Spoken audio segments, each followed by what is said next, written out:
Hello, I'm doing a tutorial on how to make these magnets that are actually scrapbooking, and I posted it in one of my groups and I've been asked to perform a tutorial, so I'm doing it.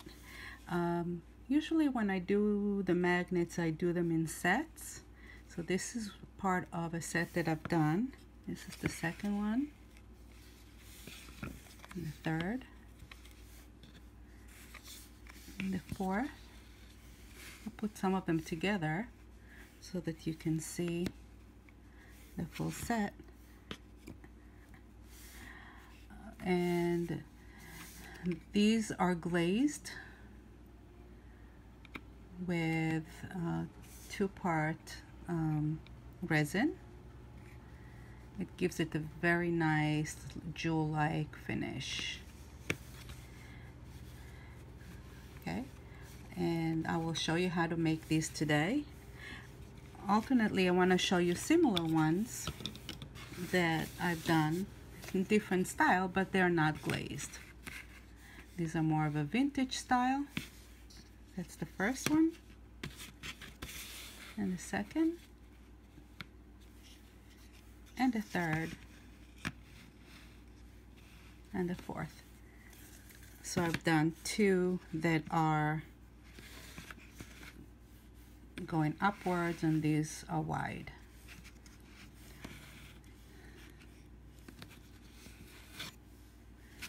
This is the back of it. As you can see, it has magnets in the back.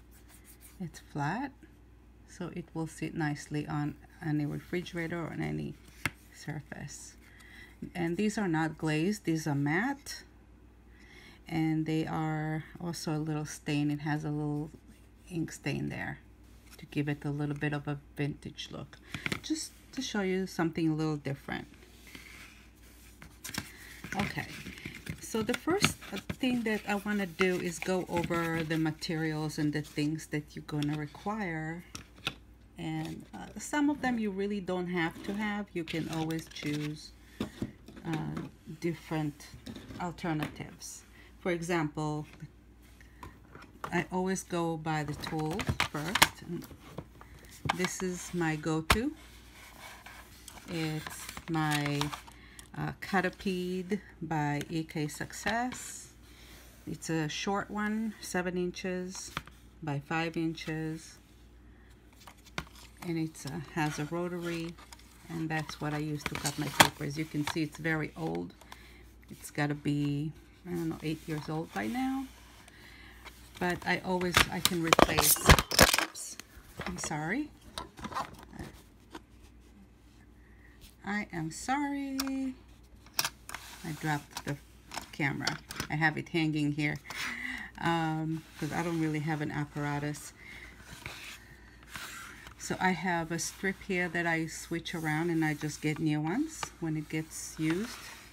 And the blade, you can also get new blades, and you just put the new blade in and it works just fine. I like this.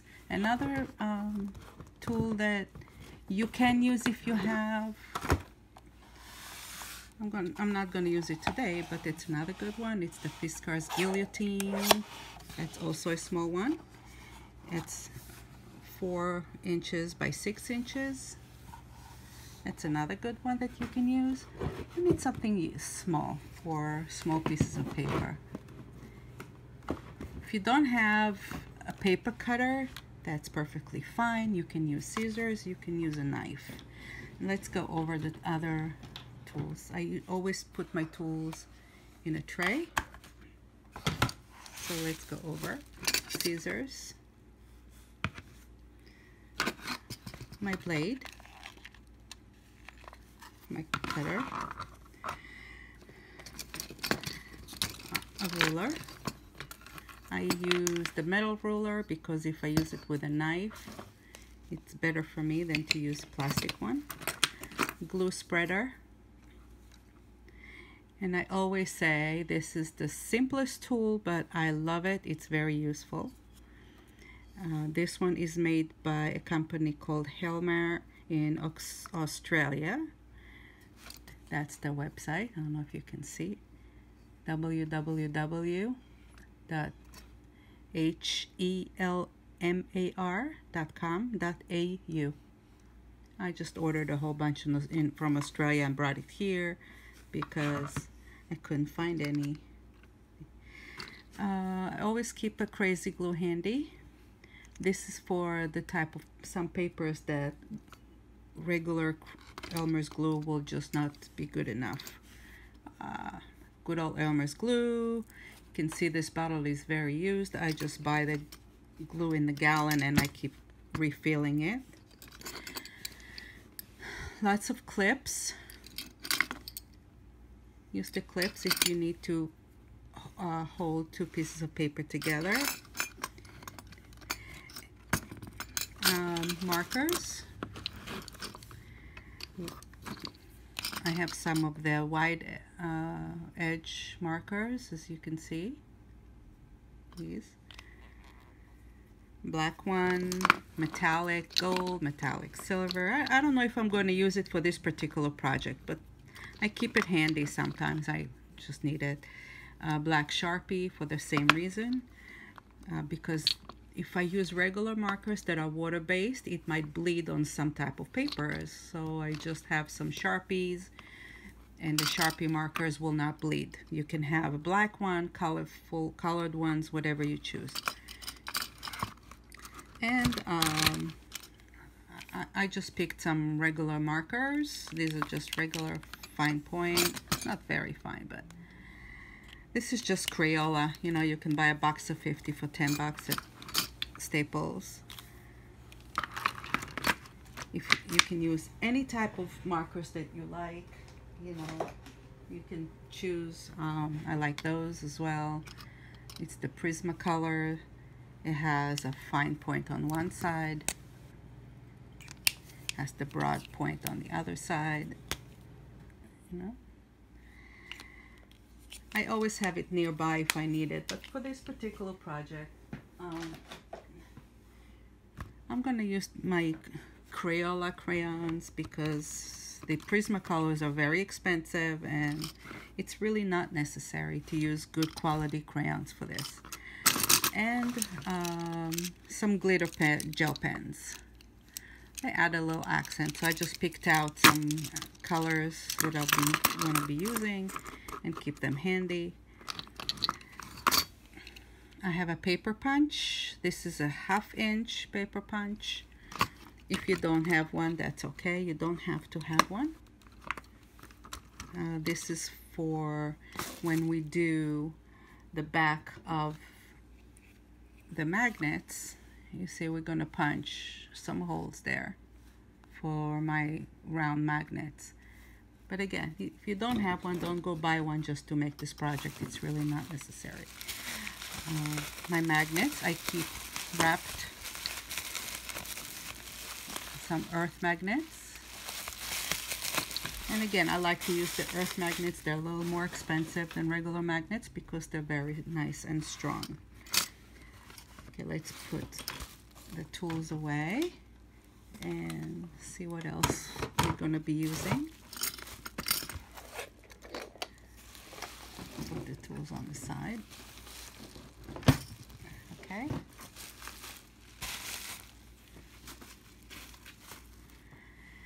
And I have a heat gun nearby. Always have it nearby.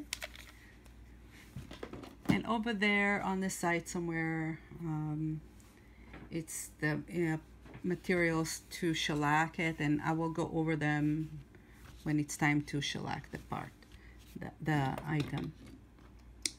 And paper, of course. Now, there are 3 things that those magnets or those scrapbook items consist of. You know, if you can see, I'll show you in both items. The first thing that you need is the main picture in the middle, and then you're gonna need hardboard paper to put this on the side. It's not really hardboard, it's more like matte board or any type of cardboard that you can find, just something a little thicker than a regular stock paper. So the centerpiece, and then colorful paper and stock board. It's 3 different kinds. For the centerpiece, it's the theme, and I usually like to do it in sets of 3, 4, 5, depends. Sometimes I'll just make 1 if I have 1 left over.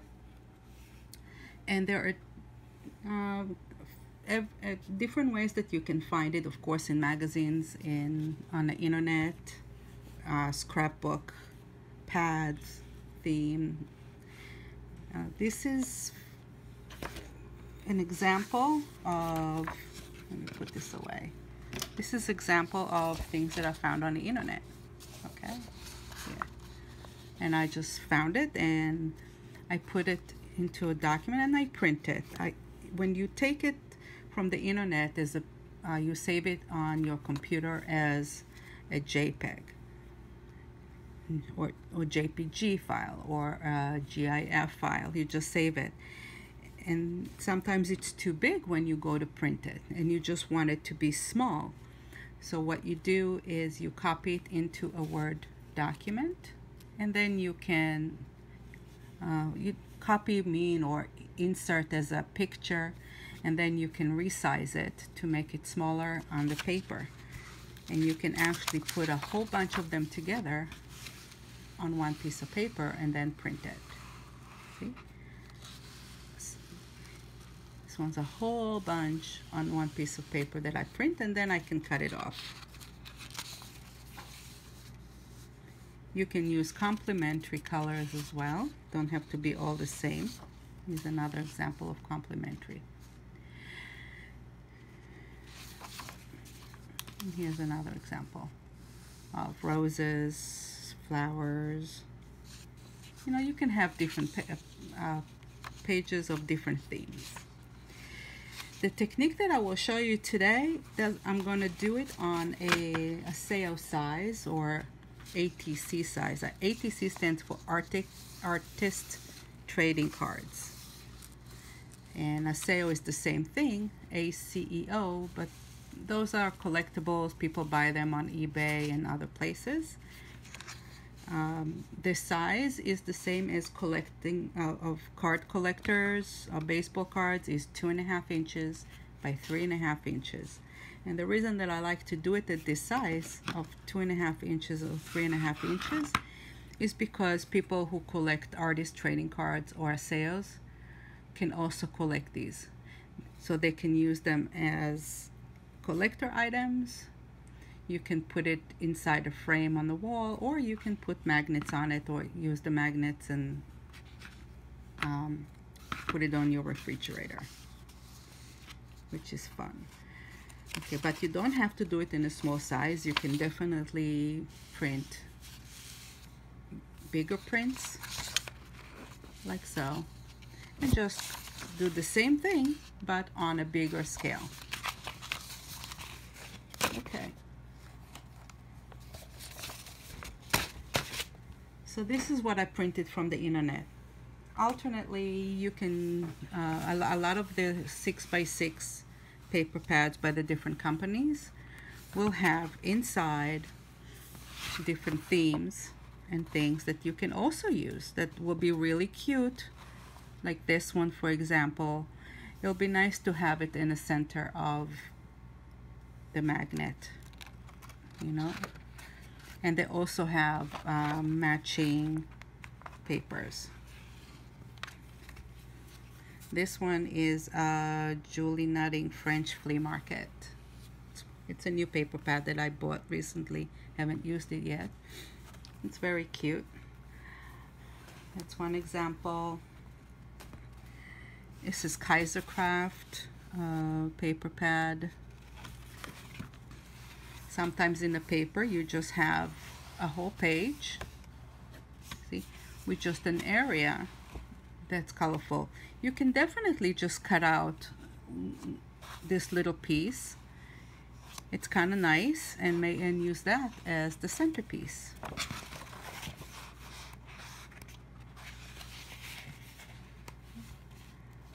And also this one will have different ones, so you can use this one and put something else inside if you want to paint, if you want to put a picture of your kid in there. It's kind of cute. It's a little frame. So you can just get creative and do whatever you like as the center of your artwork.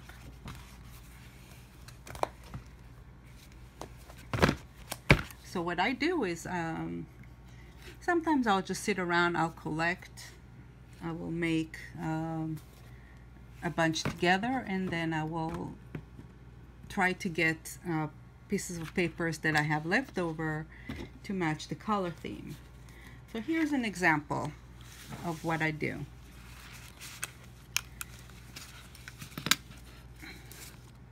I picked it out from Graphic 45 paper pad, and they have nice photos that I want to use. And what I do is I pick up the colors that are inside the pictures that I'm using, which is, you know, a little bit of a mint green and a little of, you know, peach, rose, some grays, browns, and I will pick out colors that match. Olive green, green, a bit white with gold, floral from the same set, but a little glitter on this one. You know, another picture that I may not use it, it's a stray one. The colors match though.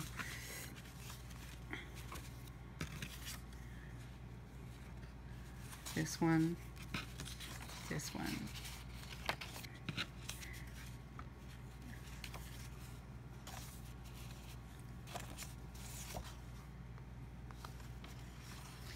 So all these colors, all these color theme, see, from different projects that I did, and I have leftovers. You see this one, I cut out some circles, you know. The colors match my theme, so I will save it together, have a little bit of silver glitter on it, paper on there. I will put it all together.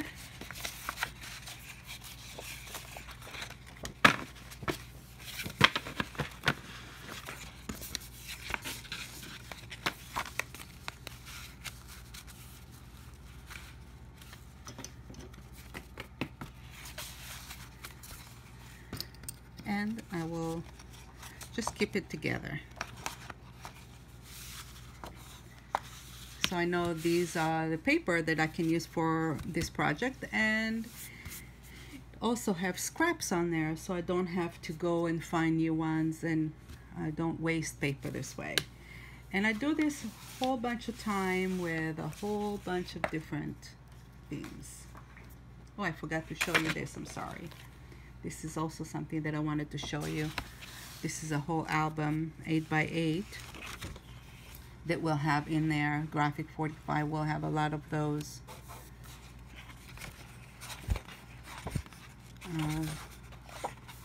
Let me see, where is it?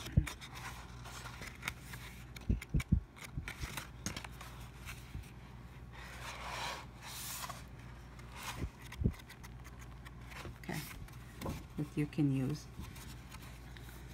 Some of the paper pads will have complementary color on the back side of it as well. You see?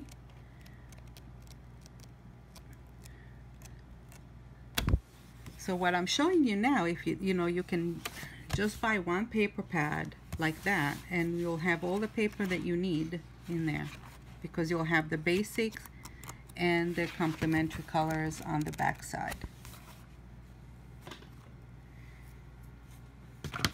Okay, so we saw this one. This is another thing that I have that I keep. It's a full size 12x12. And I have some complementary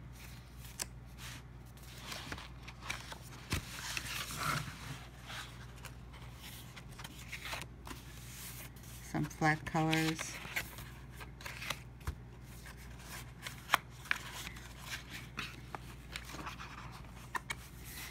And I'm doing this for a bigger project, actually. I want to do this one,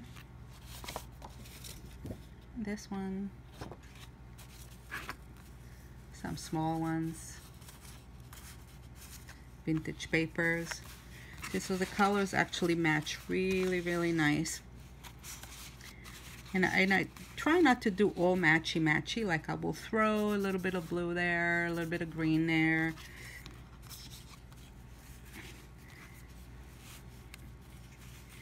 Matching colors is the most important thing at every job that you start. It will really give you the effect of what it is you want to do. So it's very important to match the colors correctly. And again, I take the set of what I want to do and pick 1 or 2 pieces that have the colors in it and use that. For example, if you'll take these 2, okay, they have a little bit of this shade of green, a little bit of red, it has a red here too, has the off-white cream antique color, you know, and you take it from there. You know, browns will go nice, clean. Same one, but smaller print, a little more, no, it's the same one, just a different print. I don't know which one I'm going to use yet, but I have it all sitting together. This one, this one has gold in it. I always like to incorporate some foil, some glitter. This one has some foil. I decided to add a little rose in it.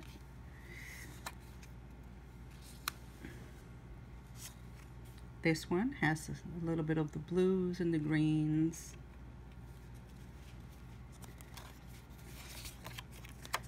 Antique flowers with a little of the peach, again with a little of the blue. It goes really nice if you take everything out and you just put this in. It goes very nicely. A little gold, some grays.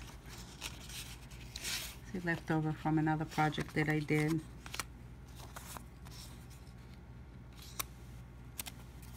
This one is a little left over. It's a little silver foil. And then some flat olive glitter.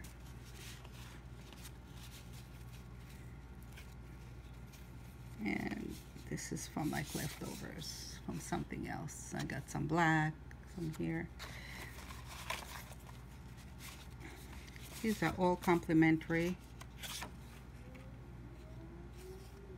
And green on this side.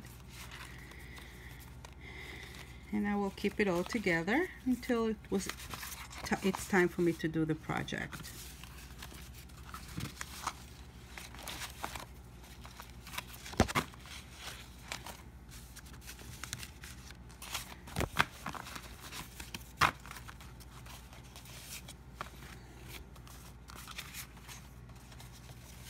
I'm just going to put this together. I'm taking my time showing you this because I feel this part is very important for when you go and decide on your own project, on what you're going to do, how to pick your colors. You know, it's really, really, really important. Okay, I'll put this away for now here.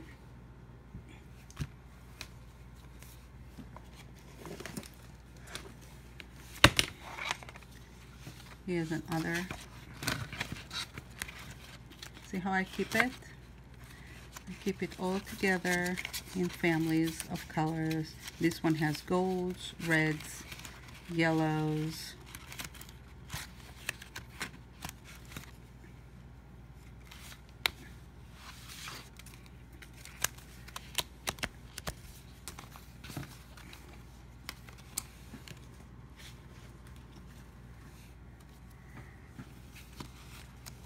Here's another one.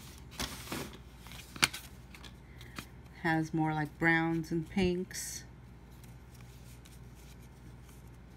You know, like country a little bit. So these are my centerpieces. Some more centerpieces that I might want to use. It's kind of cute.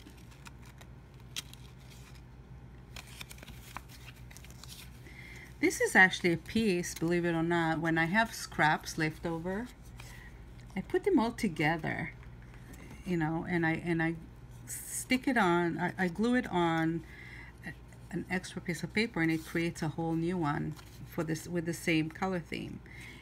You know, this, I try to utilize, you know, I save scraps here, and I just glue it together and create like a mosaic, and it creates a whole effect.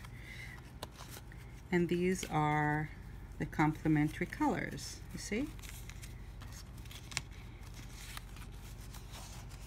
of the project that I want to do. Let me show you all of these together.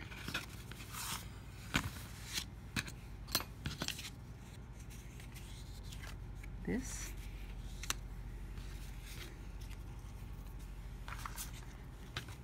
And pink.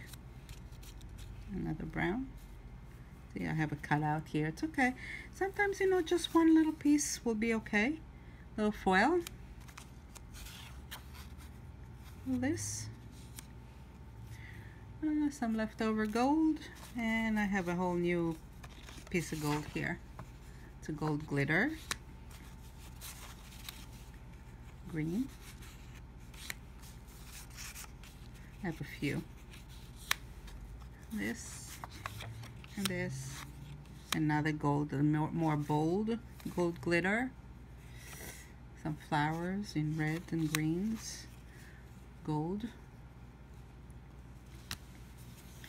A little leftover orange, brown, something from something else.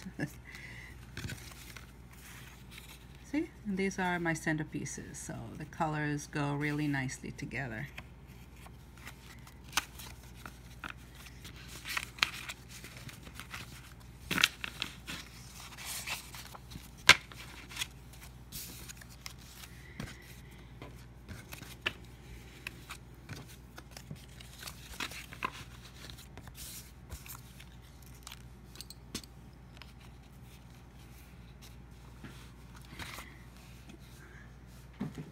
And I take all these and I put in a big box, and I'm just going to put it all away now. Because I took it out just to show you.